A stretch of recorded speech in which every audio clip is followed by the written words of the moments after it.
Cientos de palestinos se concentraron en Tel Aviv para manifestarse contra la ocupación israelí de Cisjordania, pues esta jornada se cumplen 55 años desde que el ejército sionista tomó el control de esta parte de los territorios de Palestina. Con anterioridad se había producido un choque armado entre ambas partes.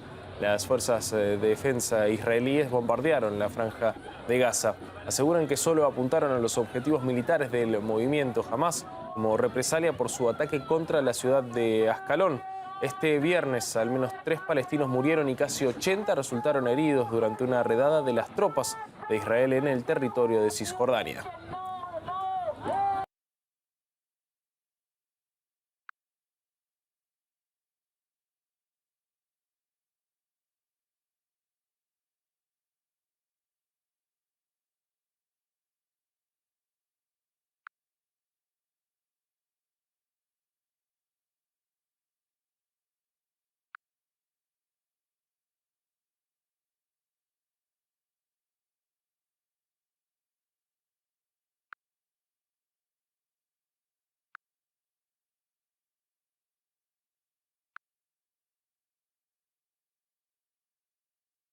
En México, al menos 13 personas murieron y otras 8 resultaron heridas tras el choque de un minibús de transporte público contra un árbol. El accidente ocurrió en la autopista que une la capital con la ciudad de Santiago de Querétaro, al norte del Estado de México.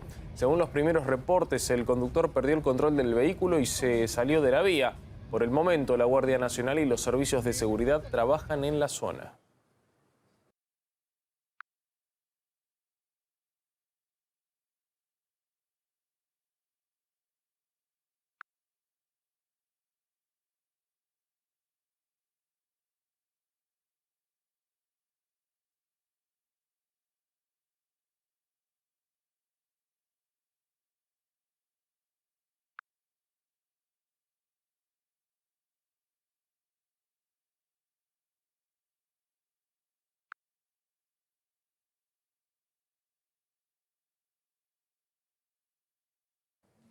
En Haití, la Asociación de Industrias insta al gobierno a asumir la responsabilidad ante el deterioro de las condiciones de vida de la población.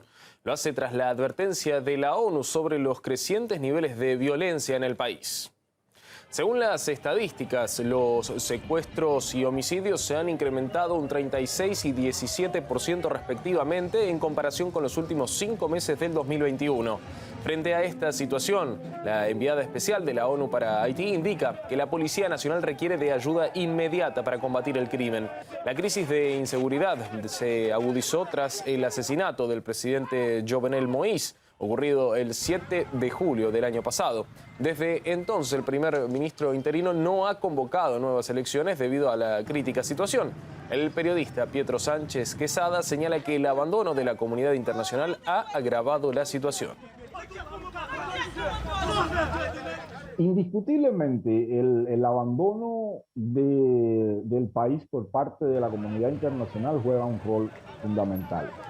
Es bien sabido que Haití es considerado el país más pobre del continente, uno de los más pobres del mundo, y es vital para ellos la colaboración desde Naciones Unidas hasta todos sus organismos y de países que pudieran colaborar con Haití en el desarrollo, pero además de esto, con el fomento de la seguridad, el armar a la policía, el entrenar a fuerzas que puedan enfrentarse al crimen organizado sobre todas las cosas. Y al estar ausente esta colaboración, que resulta vital, reitero, para el desenvolvimiento de la policía y del Estado en general,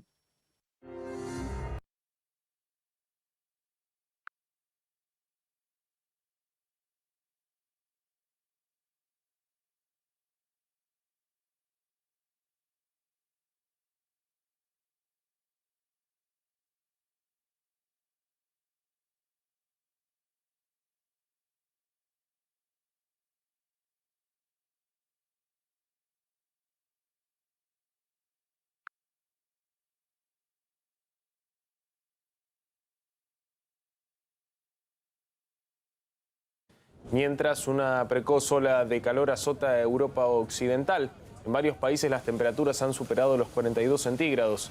Varias regiones de Francia están en alerta roja y se reportan incendios forestales. En España, la ola de calor comenzó hace casi una semana. En Cataluña, centenares de bomberos luchan para controlar las llamas, mientras que en Castilla y León se quemaron cerca de 11.000 hectáreas de bosques. Por su parte, en el norte de Italia se preparan para declarar el estado de emergencia ante la peor sequía en los últimos 70 años. En Alemania las temperaturas llegaron a los 40 grados centígrados, mientras que en el Reino Unido las últimas 3 jornadas consecutivas marcaron como las más calurosas del año.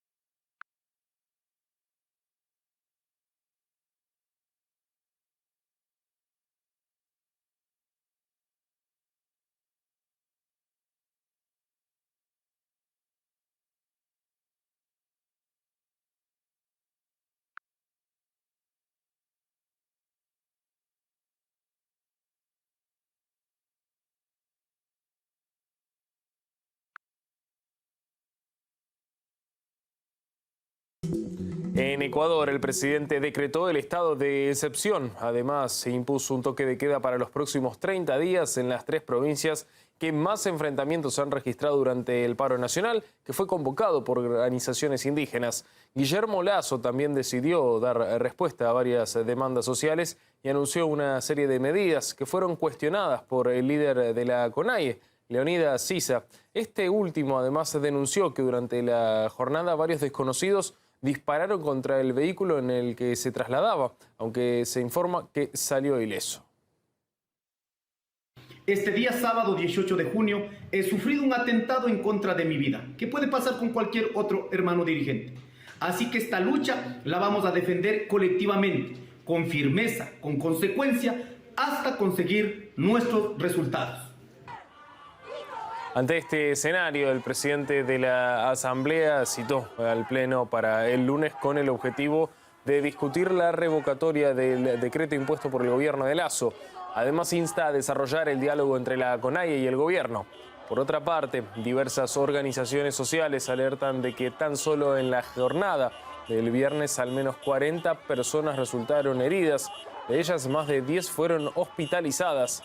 En paralelo, el ministro del Interior convocó una marcha por la paz en varias zonas de Quito, a pesar de que el estado de excepción vigente impide el derecho a la libre asociación.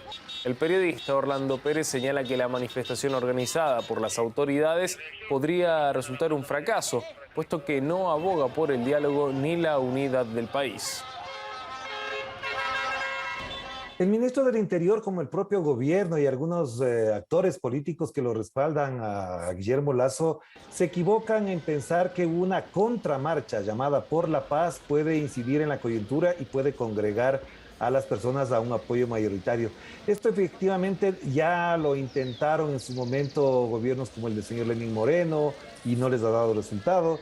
Estos son movimientos fallidos que no tienen ningún impacto porque además estas marchas, si fuesen para tomar medidas, para ayudar a la unidad del país, al diálogo, pues tendrían alguna acogida. Pero si es para rechazar, incluso con ciertos términos fascistas, racistas, homofóbicos, xenófobos, pues no tiene ningún sentido y mal hace el gobierno además, que decreta un estado de excepción para no permitir las movilizaciones en su contra y por otro lado promueve una movilización a su favor, lo cual contradice el propio decreto.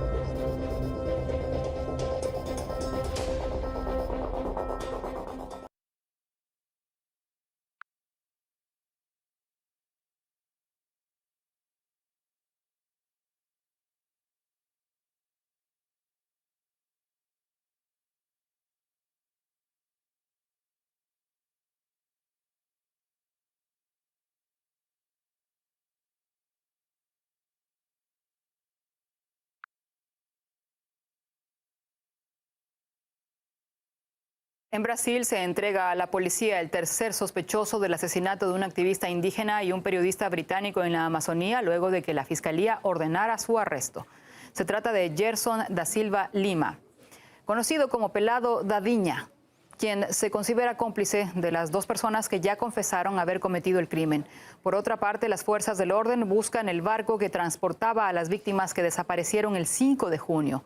Las autoridades confirmaron que los restos hallados pertenecen al periodista británico Don Phillips y al especialista en pueblos indígenas Bruno Pereira. En Sao Paulo se realizan protestas masivas para exigir justicia en el caso. Este doble asesinato vuelve a llamar la atención sobre el problema de la violencia y la impunidad en la Amazonía brasileña. Y es que el país registra una de las tasas más altas de homicidios de ambientalistas, mientras que solo el 11% de los casos han recibido condenas. El profesor de la Universidad Federal de Rondônia, Luis Novoa, nos expone las razones de esta alarmante tendencia. Sí, estos asesinatos de liderazgos campesinos, ambientalistas y periodistas están ocurriendo en Brasil fuertemente a partir del año 2002-2003, cuando se inició el llamado boom de commodities, cuando los precios de las materias primas, especialmente soya, la carne de ganado y la minería, subieron demasiado de precio y eso convirtió la Amazonía en un algo prioritario para estas inversiones que buscan interés rápido. Todos los que se oponen a estas actividades que no tienen su regularización terminada y siquiera a veces iniciada, todos que se oponen se colocan por delante de pandillas organizadas, criminales, que están a servicio de estos sectores. No tenemos duda que no son casos aislados, es un sistema de violencia que permite la expansión de las fronteras de nuestro capitalismo más bárbaro del mundo.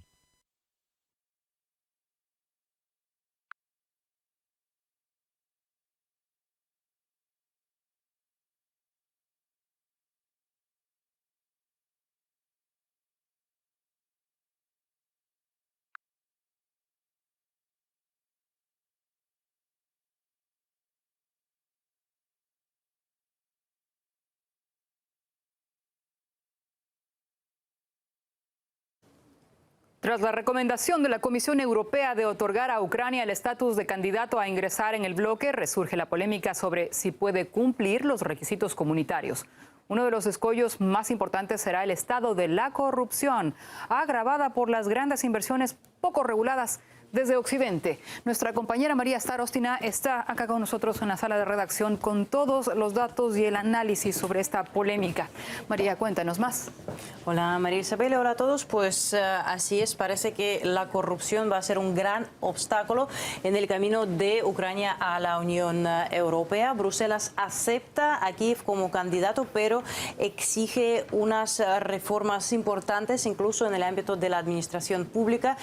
Entonces surge la pregunta, ¿será posible cambiar el aparato estatal ucraniano en el futuro próximo? Pues expertos citados por varios medios consideran que se trata de una meta imposible de realizar. Por ejemplo, los periodistas noruegos afirman que la situación es más complicada en Ucrania que en los países más corruptos de la Unión Europea. En la Deutsche Welle afirman que la corrupción en Ucrania es el principal reto para los inversores alemanes que ya están pensando sobre la futura reconstrucción de la infraestructura de este país. Y en Wall Street Journal están horrorizados por la posibilidad de que los oligarcas ucranianos comiencen a navegar en yates financiados por los contribuyentes estadounidenses, y esta posibilidad sin duda existe. No sé de los yates, pero por lo menos en estos momentos los autos de lujo sí sí que se importan a este país en grandes cantidades. Su número ha aumentado después de la cancelación de las restricciones aduaneras y hay dos razones. Una esta es que no hay que pagar el impuesto al importar este tipo de autos y la otra es que pueden pasar como asistencia militar y sí, otras flexibilizaciones de las que se aprovechan los funcionarios son las de adquirir los dispositivos electrónicos, en particular de Apple, es lo que denuncian en varios medios locales. Ahora agreguemos este elemento en donde se ha depositado ingentes cantidades, miles de millones de dólares que incluso han implicado deuda para Estados Unidos.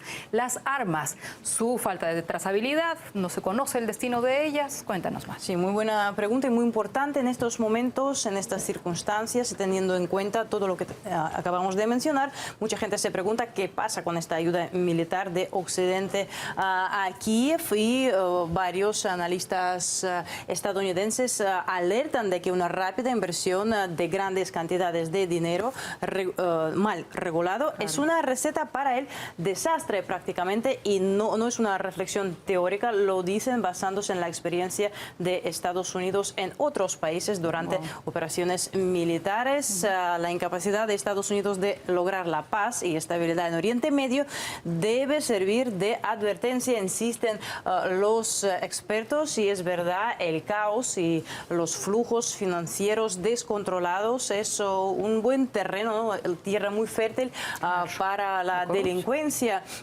Los militares estadounidenses fueron condenados por delitos de robo, manipulación de contratos y la aceptación de sobornos de más de 50 millones de dólares en Irak y Afganistán. Pues como resultado de estas actividades podemos ver esto, tales proyectos sin sentido digo porque pues jamás fueron utilizados. Esta gasolinera en Afganistán por 43 millones de dólares que, como digo, sí, no se utilizó, y este hospital infantil en Irak que nunca abrió sus puertas por 165 millones de dólares. Todo esto, reiteremos, pagado por los contribuyentes estadounidenses. Sin contar otros ejemplos, como en Siria, que se roba directamente petróleo y combustibles. Muchísimas gracias, María, por todo este reporte e importantes datos. El periodista y analista internacional Jorge Kreines opina que con la posible adhesión de Ucrania a la Unión Europea, las dificultades económicas solo van a aumentar. La cantidad inmensa de dinero que Estados Unidos y otras potencias occidentales están destinando a Ucrania, cuando llegan al gobierno de Kiev, tienen un futuro incierto. Es decir, que es conocida la corrupción de ese régimen fascista de Volodymyr Zelensky y todos sus integrantes, de manera que tanto el dinero como las armas que llegan van a un canal de corrupción. Incluso aquellas armas que están enviando a veces son vendidas a algunos traficantes de armas que hacen su negocio con esto.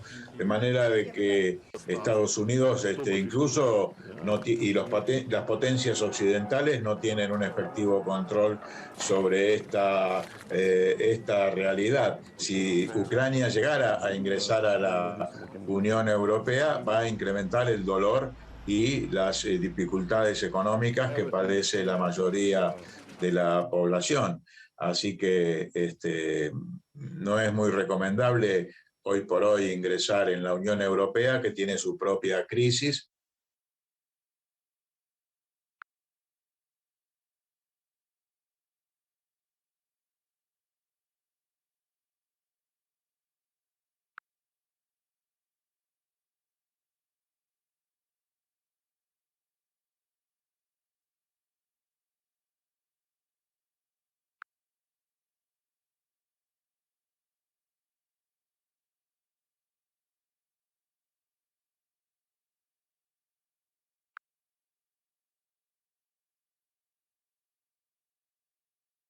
Gabriel Boric cumple los primeros 100 días como presidente de Chile en medio de una fuerte polémica en torno a su gestión.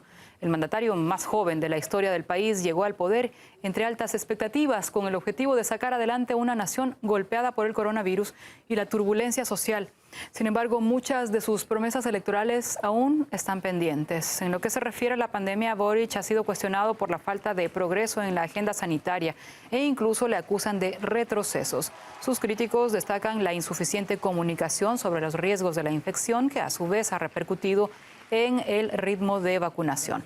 Otro de los temas en el punto de mira es la seguridad ciudadana. Su administración aspiraba a reducir la criminalidad. Sin embargo, desde el comienzo del 2022, el número de delitos violentos creció un 40% en comparación con el mismo periodo del año anterior.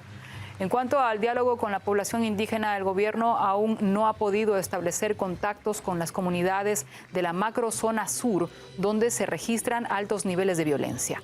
El analista internacional Nicola Hadwa señala que los fracasos de Boric se deben, entre otras cosas, a su afán por ganarse los favores de Washington. Las estructuras en Chile no son fáciles de cambiar y él creo que fue muy entusiasta en su campaña gubernamental para ofrecer cosas que en realidad, tal como dije en el punto anterior, no tienen una base de sustento real. Hoy en día, lo que ha hecho Gabriel Boric para poder avanzar en esta situación que es explosiva, en Chile es explosiva, y para poder avanzar en esto, Gabriel Boric vemos nosotros que se ha entregado muy de rodillas a Estados Unidos, muy de rodillas a Occidente, y trata de obtener un certificado de buena conducta tanto de Estados Unidos como de las potencias occidentales.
En Ecuador, el gobierno de Guillermo Lasso decreta el estado de excepción en 3 provincias en el contexto del paro nacional convocado por la Confederación de Nacionalidades Indígenas.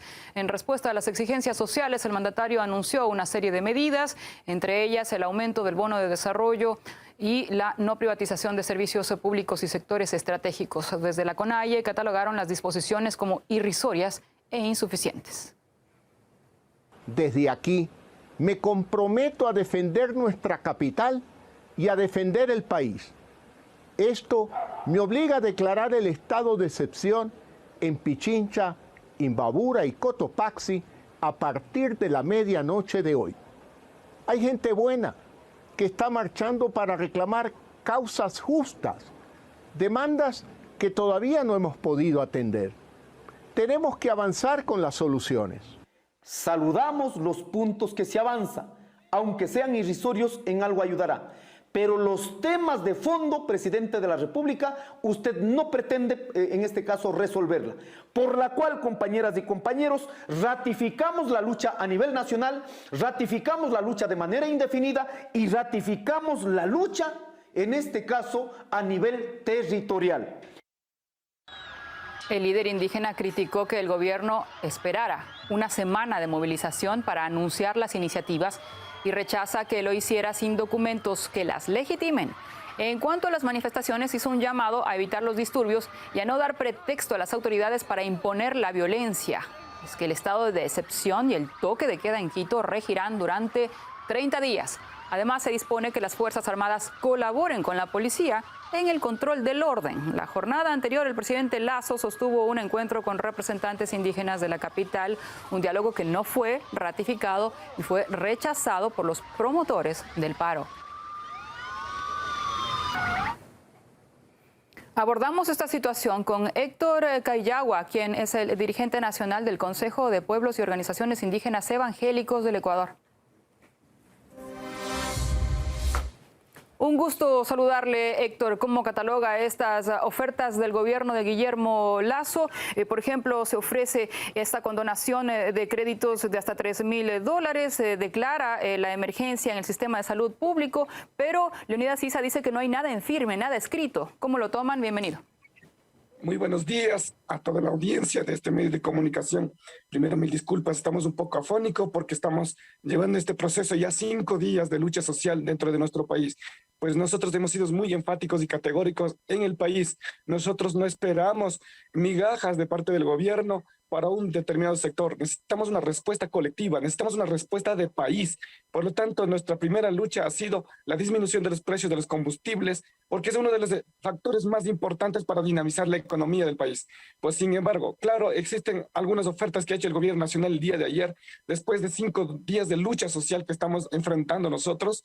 Pues en ese caso nosotros no estamos para recibir una oferta que ha sido simplemente lanzada y que no tiene ningún sustento legal, no tienen absolutamente dentro del país algo que legitime ese pronunciamiento. Pero sin embargo, nuestra lucha no es para obtener un bono de desarrollo. Nuestra lucha es para dinamizar la economía del país. Por lo tanto, nosotros estamos firmes hasta el momento en los territorios, en nuestro caso en la provincia de Cotopaxi, llevando esta lucha social dentro del país. En este caso, nosotros esperamos que desde el gobierno nacional se emita un documento legal que manifieste la disminución de precios de los combustibles y eso sea congelada en un nivel de precios que estamos esperando esa respuesta. Y ahora, por la educación, por la salud y otros ámbitos que son necesarios y por la que nosotros estamos luchando en los 10 ejes temáticos que ya hemos realizado exigencia y que el clamor del pueblo ecuatoriano es justamente eso.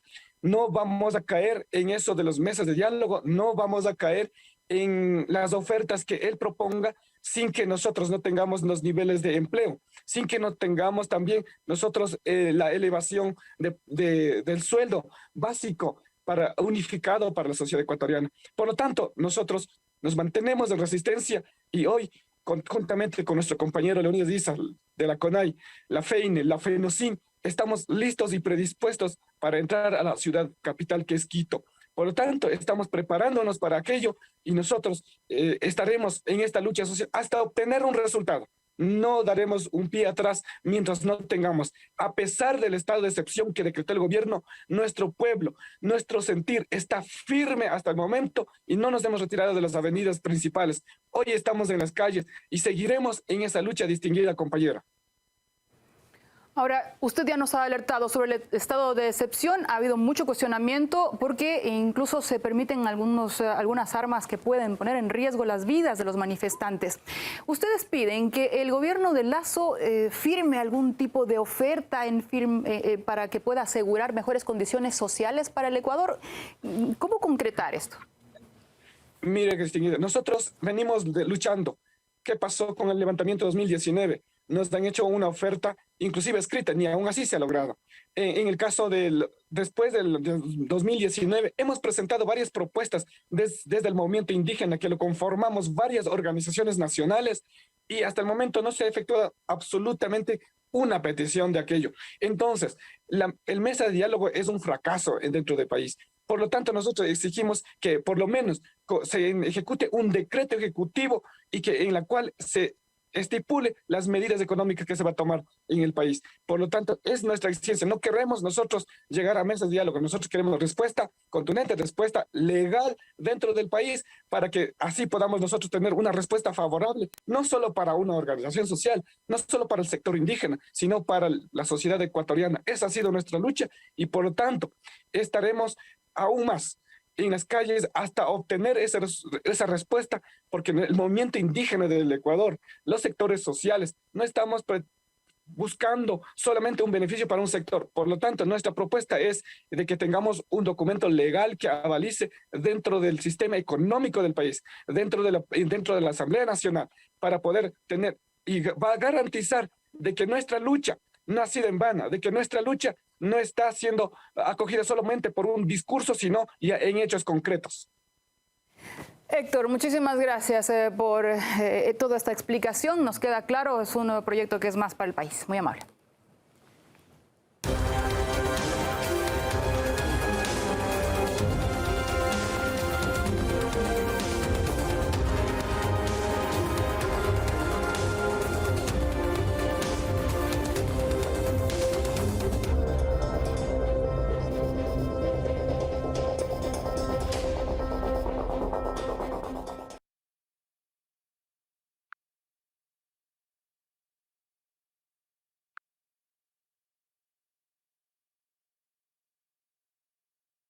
En la ciudad rusa de San Petersburgo culmina el Foro Económico Internacional. Cerca de 14.000 personas de más de 140 países acudieron al evento a pesar de la presión desatada por Occidente. Además, decenas de naciones enviaron delegaciones oficiales. Otra cifra a destacar es la suma total de contratos cerrados en el marco del foro. Según los cálculos, el monto asciende a casi $100.000 millones. En San Petersburgo, los representantes de América Latina mostraron su voluntad de construir lazos comerciales aún más fuertes con Rusia y otros miembros del grupo BRICS. En este contexto, RT conversó con la presidenta del Foro Internacional de los Países del BRICS, Purnima Anand. Ella opina que la presión de Occidente contra Moscú es un factor favorable para el desarrollo de la organización y atraer nuevos socios.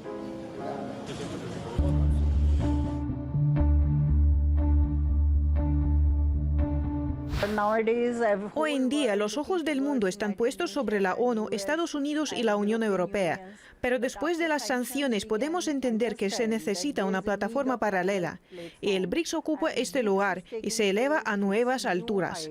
Puedo decir que es una oportunidad para los países que lo constituyen para que superen esta situación y apoyen a Rusia. Porque esto podría ocurrir con cualquier nación.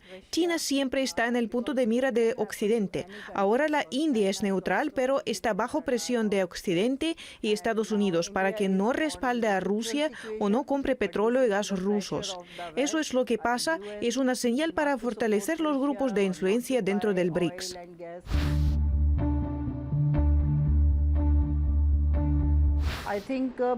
Creo que los países del BRICS deben unirse y propagar su agenda entre las naciones aliadas.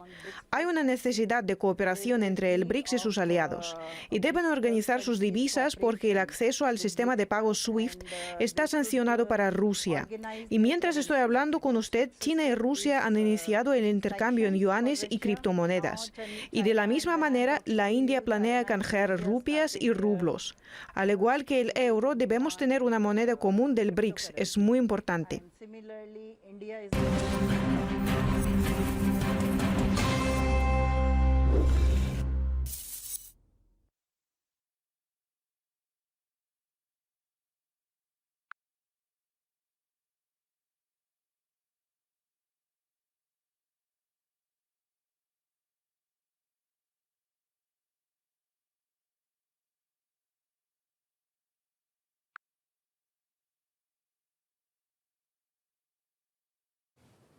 La Unión Europea podría estar en camino hacia un frío invierno. Se pronostica que debido a las sanciones antirrusas, el bloque comunitario podría agotar sus reservas de gas para los meses más gélidos. La Agencia Internacional de la Energía alerta que los recientes recortes de suministro de Moscú sacarían del mercado 35.000 millones de metros cúbicos de gas. La entidad advierte que los europeos no deberían sentirse seguros ni cómodos ante esta situación. Los medios se hacen eco de esa preocupación y calculan que la alianza vaciaría sus depósitos de gas para el próximo mes de enero. Cabe destacar que Rusia era uno de los principales exportadores del recurso para el bloque. Antes de la confrontación económica, el país eslavo suministraba el 40% de todo el gas que consumían los países comunitarios. Ahora Moscú está dispuesta a dictar los términos comerciales. El presidente de la corporación rusa Gazprom dijo que no van a someter sus productos a reglas impuestas desde fuera. Y los efectos y las críticas de los ciudadanos no se han hecho esperar.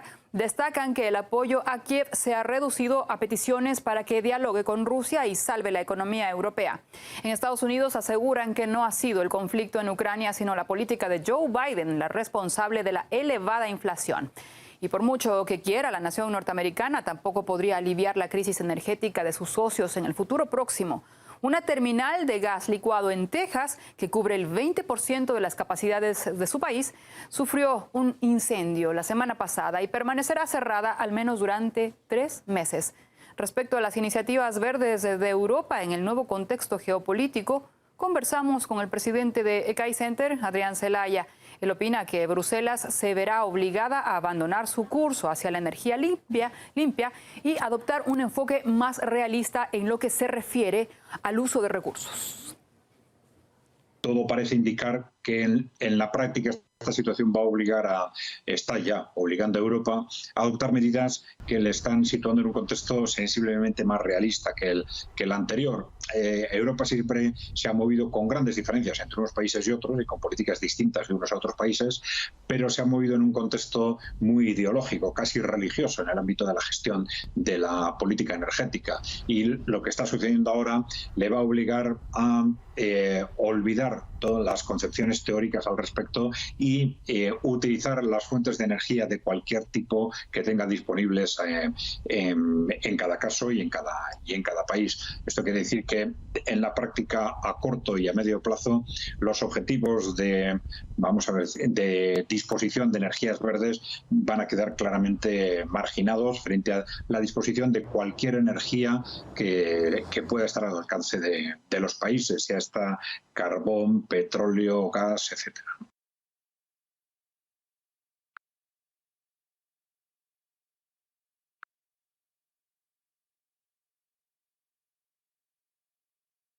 En Donbass cobran intensidad los ataques de las fuerzas de Kiev contra zonas residenciales. Se reporta un fuerte bombardeo en pleno centro de la ciudad de Donetsk.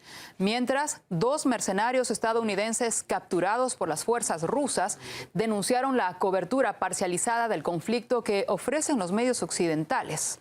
En una entrevista a RT denunciaron además la corrupción en las filas del ejército ucraniano. Mauricio Ampuero nos trae la última hora desde el terreno.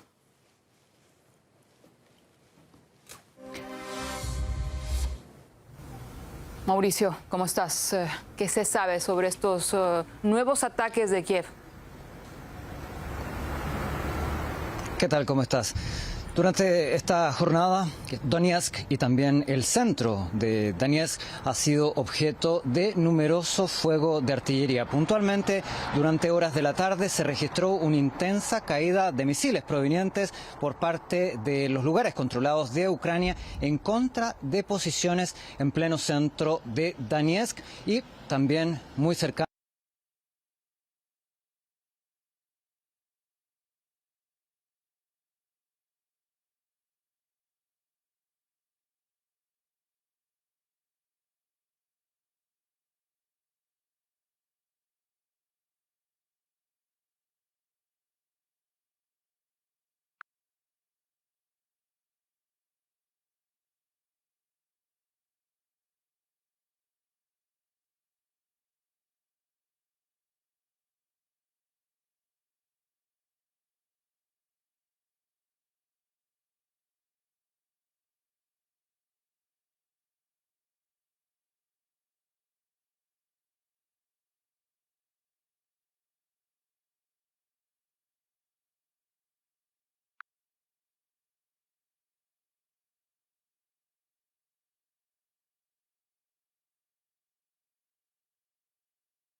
La decisión de Londres sobre Assange ha causado revuelo a nivel internacional. La propia Wikileaks calificó la extradición de su fundador como un antecedente fatal para la libertad de prensa. A estas declaraciones se suma el apoyo de varios activistas y políticos de varios países. El expresidente de Bolivia, Evo Morales, denuncia que el fallo del Tribunal Británico es un golpe directo contra el periodismo y la democracia. María Starostina tiene todos los detalles.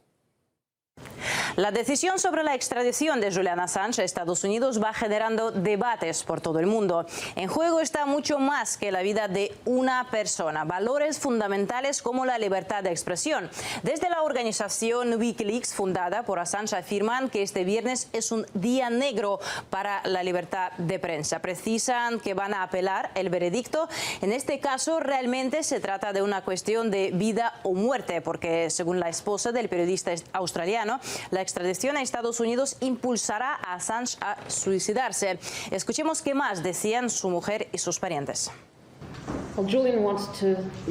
Julian quiere vivir con la posibilidad de libertad, la posibilidad de estar con sus hijos y conmigo. Entonces hay razones para luchar mientras él esté aquí, pero el hecho es que si es extraditado a Estados Unidos, las condiciones serán muy opresivas. El caso al que se enfrenta es tan opresivo, no tiene defensa del interés público, no puede montar una defensa sobre la base de la importancia de los documentos que publicó. Eso lo impulsará a quitarse la vida. La democracia muere en la oscuridad y hoy es un día negro para la democracia. Reino Unido ha decidido que un periodista puede ser extraditado por revelar evidencias de crímenes de guerra, tortura y corrupción. Esta decisión básicamente significa que el periodismo diario, la recolección y publicación de información es ahora ilegal en Reino Unido. Considero vergonzoso que Reino Unido haya conspirado en el proceso de acabar con la libertad de prensa, iniciado por el Departamento de Justicia de Estados Unidos. Es lamentable. Además, Julian Assange es un ciudadano australiano y será extraditado. No hemos oído nada del Alto Comisionado de Australia en Londres, ni ninguna declaración de la Embajada en Estados Unidos. En la Federación Internacional de Periodistas calificaron esta decisión como un acto de venganza y un verdadero golpe a la libertad de la prensa. Destacaron que los temas que expuso Assange son de gran interés público, por lo que deben ser abordados. Para Edward Snowden, lo que ocurrió esta jornada es un símbolo espantoso de hasta qué punto ha disminuido el compromiso del gobierno británico y estadounidense con los derechos humanos. Según la portavoz del Ministerio de Exteriores de Rusia, María Zakharova, estamos ante la aniquilación de una personalidad por la máquina liberal de Occidente. Durante muchos años hemos estado viendo cómo esta máquina liberal de Occidente, sobre todo los países anglosajones, se dedicaba a su asunto favorito, la aniquilación del hombre de forma física y como persona. Ahora ocurre lo mismo una vez más. El expresidente de Brasil, Inácio Lula da Silva, se pregunta en su cuenta de Twitter qué crimen cometió Assange. Solo dijo la verdad, afirma. El activista denunció fraude y espionaje. Si alguien cometió un crimen, fue quien espió a otros países en nombre de Washington. Y en opinión del expresidente de Bolivia, Evo Morales, se trata de un grave atentado contra el periodismo, contra la democracia y contra la búsqueda de la verdad. Es difícil pasar por alto lo que hizo Julian Assange. Para sus admiradores, que son muchos, él le abrió los ojos a todo el mundo. Reveló los crímenes de Washington en operaciones militares en otros países, como por ejemplo en Irak. Todos nos acordamos de este video que se hizo viral e impactó a millones de personas. Se llama Asesinato Colateral. Este video muestra cómo las tropas de Estados Unidos mataron a civiles sabiendo perfectamente que se trataba de los civiles y no militares. Gracias a Assange nos enteramos de lo que sucedía tras las rejas de la cárcel estadounidense de Guantánamo. Al menos 150 reclusos que fueron víctimas de torturas eran inocentes, y también sus revelaciones nos enseñaron el trasfondo del proceso electoral en Estados Unidos. La publicación de los correos electrónicos del Comité Nacional Demócrata demostró que hubo favoritismo hacia Hillary Clinton contra su rival Bernie Sanders, y esta es solo una pequeña parte de la información que se dio a conocer mediante la plataforma Wikileaks.